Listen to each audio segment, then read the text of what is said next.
Railway वित्त Shyam YouTube channel पर आप सभी लोगों का स्वागत है। आज की इस वीडियो के माध्यम से मैं आप सभी लोगों के लिए रेलवे ग्रुप डी भर्ती परीक्षा 2025 को ध्यान में रखते हुए जो हमारी पीवाईक्यू प्रश्नों की सीरीज चल रही है, उस सीरीज में आज का अपना ये सेट संख्या हो जाती है 97 और आज का जो पेपर हो जाता है वो पेपर 6/10/2022 की प्रथम पाली का ये पेपर हो जाता है। तो आज की इस वीडियो को आपको शुरू से लेकर के एंड तक फुल वॉच करते रहना है। आज की वीडियो पसंद आए तो प्लीज़ आप लोग वीडियो को लाइक और चैनल को आप लोग सब्सक्राइब करना बिल्कुल ना भूलें और कमेंट बॉक्स में आपको अपना स्कोर भी बताना है कि आपने कितने प्रश्न वो सही किए हैं और ये वीडियो आपको कैसी लगी। तो चलिएगा फिर शुरू करते हैं बिना कोई टाइम वेस्ट करे। तो प्रश्न संख्या 3 के साथ शुरुआत होती है। 3 नंबर प्रश्न कहता है कि चुंबकीय क्षेत्र के अंदर स्थित धारावाही चालक पर बल की दिशा ज्ञात करने के लिए प्रयुक्त फ्लेमिंग के बाएं हाथ के नियम के अनुसार मध्यमा और तर्जनी अंगुलियां क्रमशः डॉट डॉट और डॉट डॉट की दिशाओं को निरूपित करेंगी। तो ये किसकी दिशाओं को निरूपित करेंगी? प्रश्न संख्या 3 का आंसर आपको देना है। 3 के चारों ऑप्शन आपके स्क्रीन पर शो हो रहे हैं। तो मध्यमा और तर्जनी उंगलियां क्रमशः धारा और चुंबकीय क्षेत्र की दिशाओं को निरूपित करेंगी। 3 का तीसरा ऑप्शन देने वालों का राइट आंसर हो जाएगा। मैथ और रीजनिंग के प्रश्न मैं आपको बाद में कराऊंगा, ठीक है। चलिएगा, प्रश्न संख्या 4 आ जाता है कि निम्नलिखित में से कौन सा कथन सही है। तो ए बी सी में से आपको बताना है कौन सा सही है। तो ए वाला कहता है कि तत्वों के भौतिक और रासायनिक गुणों की तुलना करने के लिए वर्गीकरण आवश्यक है, बिल्कुल सही है। बी वाला कहता है कि एक ही प्रकार के तत्वों को एक ही समूह में व्यवस्थित करने के लिए वर्गीकरण आवश्यक है, बी भी सही। सी वाला कहता है कि विभिन्न प्रकार के तत्वों को एक ही समूह में व्यवस्थापित करने के लिए वर्गीकरण आवश्यक है, सी गलत। यानी ए और बी सही हो जाएंगे। तीसरा ऑप्शन देने वालों का राइट आंसर हो जाएगा प्रश्न संख्या 4 का। अगला प्रश्न है आपके सामने प्रश्न संख्या 5 के प्रकाश संश्लेषण के दौरान निम्न में से कौन सी प्रक्रिया नहीं होती है। तो बताओ में से कौन सी प्रक्रिया नहीं होती है। तो प्रकाश संश्लेषण के दौरान ऑक्सीजन का अवशोषण नहीं होता है। 5 का चौथा ऑप्शन देने वालों का राइट आंसर हो जाएगा।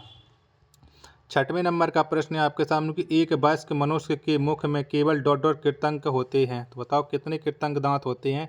6 का आंसर आपको बताना। तो ये होते हैं 8। 6 का दूसरा ऑप्शन देने वालों का राइट आंसर हो जाएगा। वीडियो पसंद आ रही होगी तो प्लीज़ वीडियो को लाइक और चैनल को आप सब्सक्राइब करना ना भूलें। 8 नंबर का प्रश्न है कि लवण जल के विद्युत अपघटन के दौरान कौन सी गैस उत्पन्न होती है जो पॉप के साथ जलती है। तो बताओ कौन सी गैस उत्पन्न होती है। 8 का आंसर आपको देना है। तो ये H2 गैस उत्पन्न होती है। 8 का दूसरा ऑप्शन देने वालों का राइट आंसर हो जाएगा। नेक्स्ट प्रश्न है प्रश्न संख्या 9 की महिला एवं बाल विकास मंत्रालय भारत सरकार ने डॉट डॉट 2022 तक अंतर्राष्ट्रीय महिला दिवस सप्ताह को आज़ादी का अमृत महोत्सव के एक भाग के रूप में विशेष सप्ताह के रूप में मनाया है। तो बताओ इसका राइट आंसर क्या हो जाएगा प्रश्न संख्या 9 का। 9 के चारों ऑप्शन आपकी स्क्रीन पर ये रहे। तो कि कब से कब तक मनाया गया था ये आपको बताना है। तो ये मनाया गया था 1 से 8 मार्च तक के। 9 का पहला ऑप्शन देने वालों का राइट आंसर हो जाएगा। चलिएगा, अगला प्रश्न है आपके सामने प्रश्न संख्या 13 कि बड़े बांधों के निर्माण द्वारा नदी के प्राकृतिक प्रवाह को विनियमित करने से अनुप्रवाह क्षेत्रों में कृषि प्रभावित होती है। तो बता विनियमित करने से कैसे। 13 का आंसर आपको बताना है। 13 के चारों ऑप्शन आपके स्क्रीन पर शो हो रहे हैं। तो इसका राइट आंसर हो जाएगा 13 का ऑप्शन संख्या 2 कि बाढ़ से खनिज समृद्ध तलछट के वार्षिक जमावों को अवरुद्ध करने से। दूसरा ऑप्शन देने वालों का राइट आंसर हो जाएगा।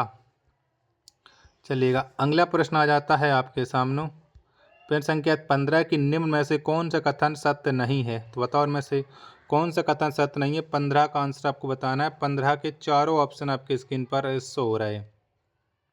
तो इनमें से जो सत्य नहीं हो जाएगा वो हो जाएगा कि एक फर्म निर्गत के विभिन्न स्तरों का उत्पादन करने के लिए दीर्घकाल में किसी एक आगत में परिवर्तन नहीं कर सकती है। ये गलत हो जाएगा। दूसरा ऑप्शन देने वालों का राइट आंसर हो जाएगा। चलिएगा, अगला प्रश्न है प्रश्न संख्या 17 की मेंढकों में मानव की तरह की एक जोड़ी फेफड़े होते हैं लेकिन वे अपने डॉट डॉट से भी श्वसन कर सकते हैं। तो बताओ वे अपने कैसे श्वसन कर सकते हैं। 17 का राइट आंसर आपको बताना है। 17 के चारों ऑप्शन आपके स्क्रीन पर शो हो रहे हैं। तो ये हो जाएगा अद्रव श्लेष्मीय त्वचा। तीसरा ऑप्शन देने वालों का राइट आंसर हो जाएगा। चलिएगा, अगला प्रश्न है आपके सामने प्रश्न संख्या 20 है कि निम्न में से कौन सा पर्वत और राज्य या केंद्र शासित प्रदेश सही सुमेलित नहीं है। तो बताओ इनमें से कौन सा गलत है। 20 का आंसर आपको देना है। तो K2 पर्वत ये हिमाचल प्रदेश में नहीं है, ये गलत है। 20 का दूसरा ऑप्शन देने वालों का राइट आंसर हो जाएगा। प्रश्न संख्या 21 है आपके सामने कि 12 वोल्ट की एक बैटरी एक अज्ञात प्रतिरोध के टर्मिनलों के साथ संयोजित है। यदि दो माइक्रो एम्पियर की धारा उस परिपथ से होकर के प्रवाहित होती है तो प्रतिरोध का मान डॉट डॉट होगा। तो बताओ कितना होगा। तो ऐसे हम जब फॉर्मूले सॉल्व करेंगे तो हमारा राइट आंसर निकल करके आ जाएगा 6000 ओम। 21 का तीसरा ऑप्शन देने वालों का राइट आंसर हो जाएगा।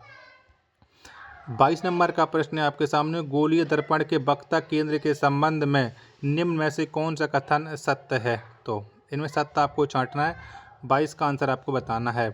चलिएगा, तो 22 वाला क्या कहता है, पहला S1 क्या कहता है कि गोलीय दर्पण का वक्ता केंद्र C उस गोले का केंद्र होता है, दर्पण जिसका कटा हुआ भाग होता है।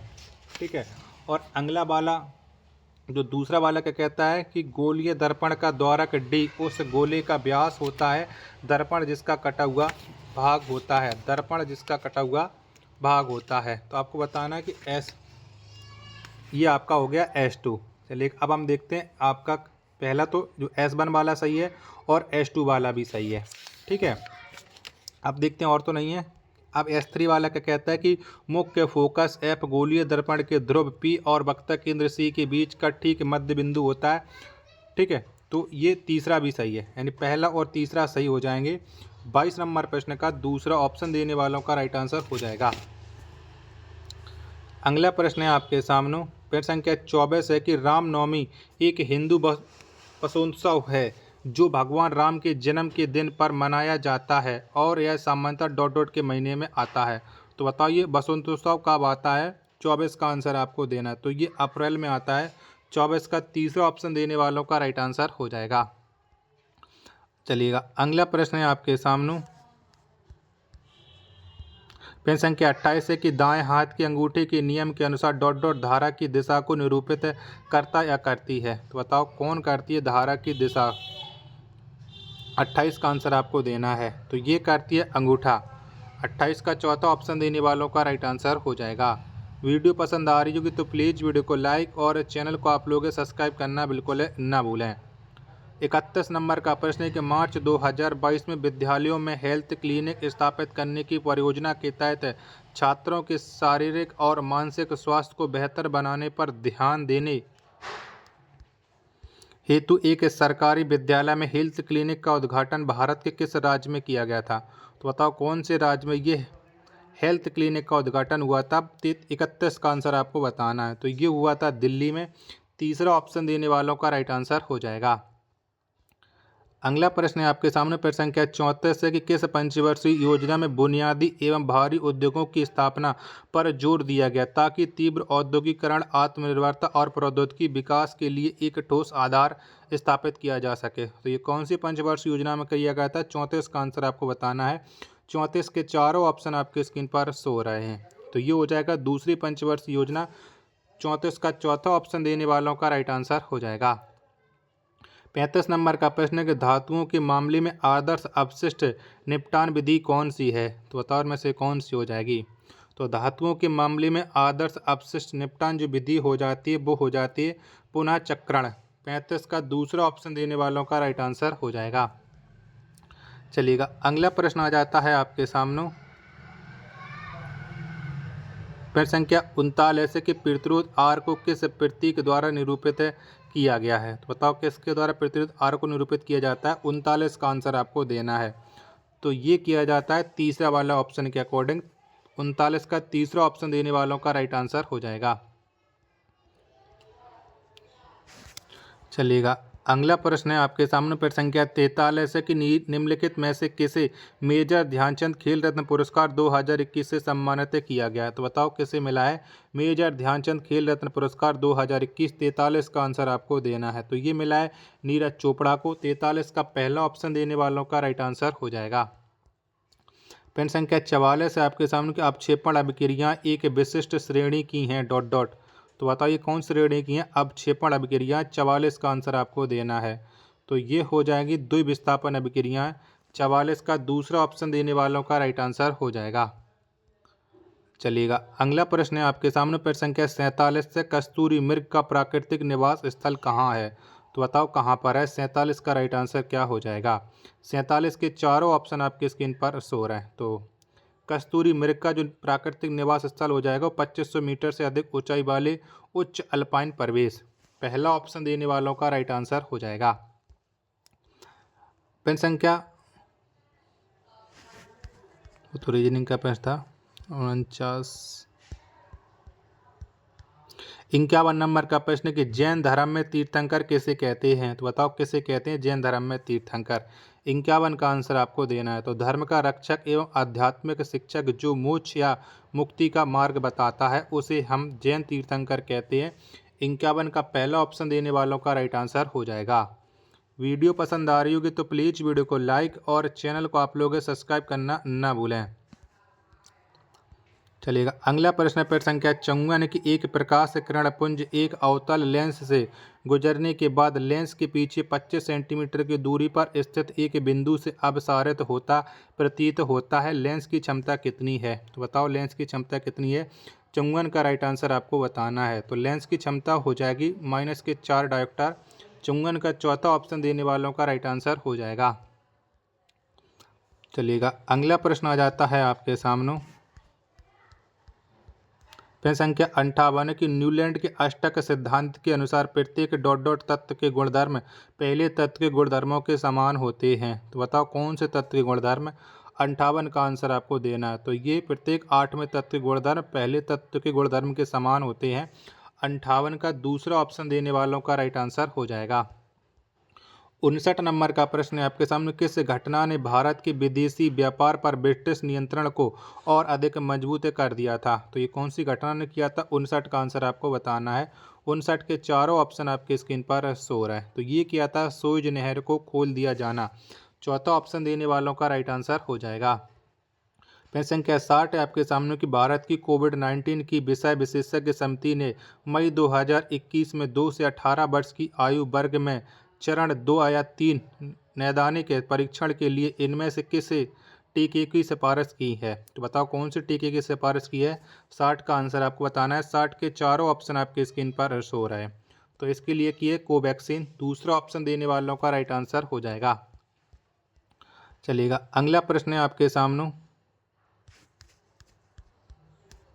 प्रश्न संख्या 64 है कि कार्बन के बारे में निम्न में से कौन सा कथन सत्य है? तो बताओ इनमें से कौन सा हो जाएगा कार्बन के बारे में सत्य कथन। तो ये हो जाएगा कार्बन प्रकृति में अधातु है, ये सत्य है। 64 का तीसरा ऑप्शन देने वालों का राइट आंसर हो जाएगा।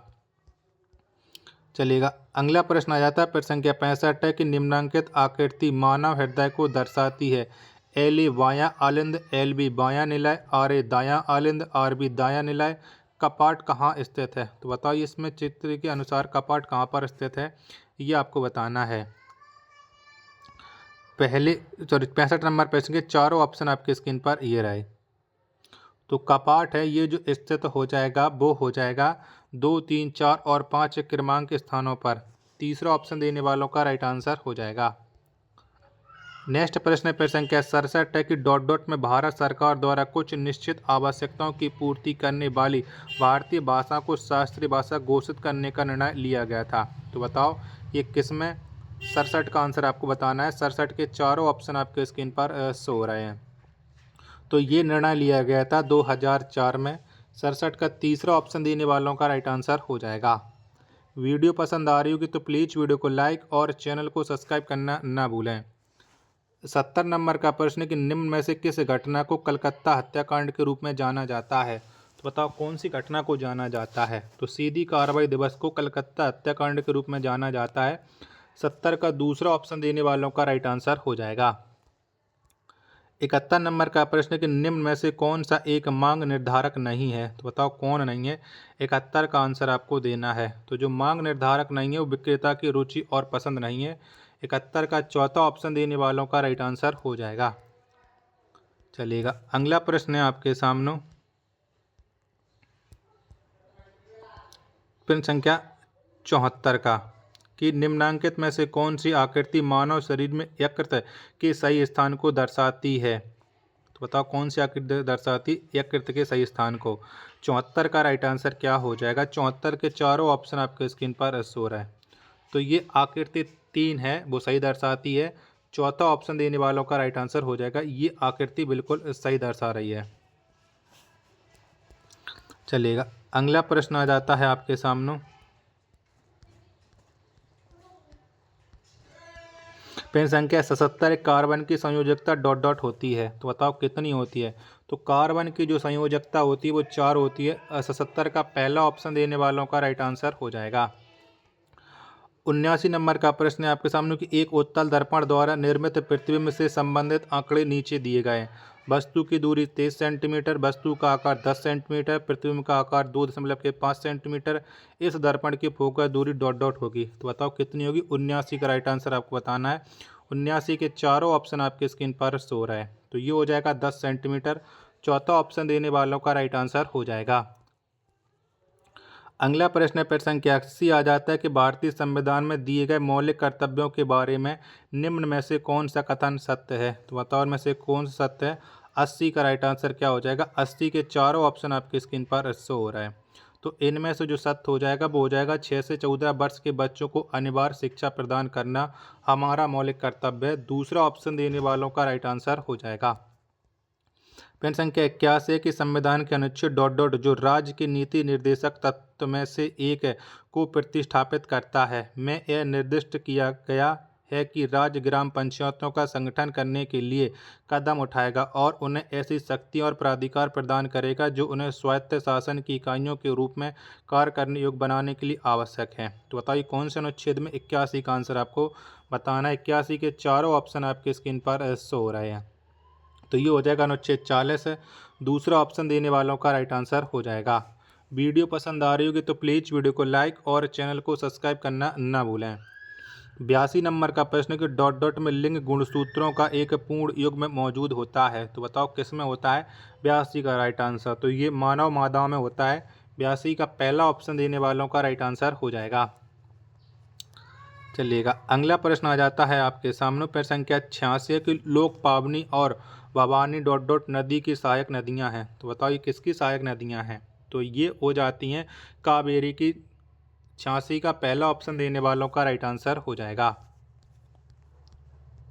चलिएगा अगला प्रश्न है आपके सामने। चलिए प्रश्न संख्या 87 है कि 5 मीटर लंबाई वाले एक पदार्थ की प्रतिरोध करता 1.6 × 10⁻⁻8 OHmm है। पदार्थ की लंबाई में 10 मीटर की वृद्धि कर दी जाए तो प्रतिरोधकता का मान डॉट डॉट हो जाएगा। तो बताओ कितना हो जाएगा। 87 का आंसर है। तो इसे हम सॉल्व करने के बाद हमारा निकल करके आ जाएगा 1.6 × 10⁻⁻8। चौथा ऑप्शन देने वालों का राइट आंसर हो जाएगा। चलिएगा अगला प्रश्न है आपके सामने कि निम्नलिखित धातुओं को उनकी अभिक्रियाशीलता के अनुसार सही क्रम में व्यवस्थापित करें। तो बताओ 90 का राइट आंसर क्या हो जाएगा। 90 के चारों ऑप्शन आपके स्क्रीन पर शो रहे हैं। तो उनका जो सही क्रम हो जाएगा 90 का वो हो जाएगा दूसरा ऑप्शन देने वालों का राइट आंसर हो जाएगा। चलिएगा अगला प्रश्न प्रश्न संख्या 92 कि भारत के संविधान के डॉट डॉट के खंड के अनुसार भारत के राष्ट्रपति भारत के मुख्य न्यायाधीश की नियुक्ति करते हैं। तो बताओ कौन से खंड के अनुसार। 92 का राइट आंसर क्या हो जाएगा। 92 के चारों ऑप्शन आपके स्क्रीन पर शो हो रहा है। तो ये हो जाएगा अनुच्छेद 124 है। 92 का तीसरा ऑप्शन देने वालों का राइट आंसर हो जाएगा। प्रश्न संख्या 93 के राष्ट्रीय वायु खेलकूद नीति 2022 के तहत भारत में वायु खेलों स्तरीय गवर्नेंस संरचना होगी। तो बताओ ये कितनी स्तरीय होगी। 93 का आंसर आपको देना है। तो ये हो जाएगी 4 स्तरीय। तीसरा ऑप्शन देने वालों का राइट आंसर हो जाएगा। चलिएगा अगला प्रश्न आ जाता है आपके सामने। प्रश्न संख्या 96 की एक वस्तु को 15 सेंटीमीटर फोकस दूरी वाले अवतल लेंस के सामने रखा जाता है और उसका प्रतिबिंब 7.5 सेंटीमीटर की दूरी पर बनता है। लेंस की आवर्धन ज्ञात कीजिए। तो बताओ इसका आवर्धन कितना हो जाएगा। 96 का आंसर आपको देना है। तो ये हो जाएगा 0.50। 96 का पहला ऑप्शन देने वालों का राइट आंसर हो जाएगा। चलेगा। अगला प्रश्न आ जाता है आपके सामने, प्रश्न संख्या 98 है कि इनमें से कौन सा अम्ल क्षार युग्म में अमोनिया क्लोराइड का लवण उत्पन्न करेगा। तो बताओ कौन करेगा। 98 का राइट आंसर क्या हो जाएगा। 98 के चारों ऑप्शन आपकी स्क्रीन पर शो हो रहा है। तो ये करेगा ऑप्शन संख्या 3, तीसरा ऑप्शन देने वालों का राइट आंसर हो जाएगा। प्रश्न संख्या 100 है आपके सामने कि फरवरी 2022 में किस सेवा प्रदाता ने घोषणा की कि वह अपनी next generation multi terabit India Asia express undersea cable system के हुल-हुमाले मालदीव में उतारेगा। तो ये किसने कहा है। 100 का राइट आंसर क्या हो जाएगा। 100 के चारों ऑप्शन आपके स्क्रीन पर शो हो रहा है। तो इसका नाम हो जाएगा रिलायंस जियो इन्फोकॉम लिमिटेड। 100 का दूसरा ऑप्शन देने वालों का राइट आंसर हो जाएगा। वीडियो पसंद आई हो तो वीडियो को लाइक और चैनल को आप सब्सक्राइब करना बिल्कुल है ना भूलें। मिलते को नेक्स्ट वीडियो के साथ, तब तक के लिए धन्यवाद।